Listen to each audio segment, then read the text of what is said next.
ஒரு ரெஸ்டாரண்ட் ஒன்று இருக்குது டோக்கியோவில். அதுக்கு பேர் வந்து ஆரஞ்சு டே செங்காவா.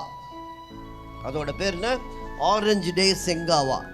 அந்த ஹோட்டல் வந்து என்னென்னா, அதில் எல்லாருமே ஆரஞ்சு ட்ரெஸ் போட்டுட்டு அவங்க வந்து பரிமாறுவாங்க.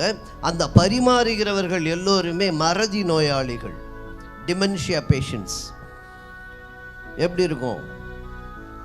ஆர்டர் பண்ணது வரும், நீ வடை சொன்னீங்கன்னா அவன் போண்டா கொண்டாந்து. ஏன்னா எல்லாமே மறதி நோயாளிகள். அவங்க தான் கொண்டாந்து கொடுப்பாங்க, அவங்க தான் சர்வ் பண்ணுவாங்க. அதனால தான் அதுக்கு வந்து என்னென்னா த கேஃப் ஆஃப் மிஸ்டேக்கன் ஆர்டர்ஸ் அப்படின்னு பேர். இதை எதற்காக அதை ஆரம்பித்தார்கள் என்றால், அந்த மறதி நோயாளிகளுக்கு பயிற்சி கொடுக்க வேண்டும் என்பதற்காக.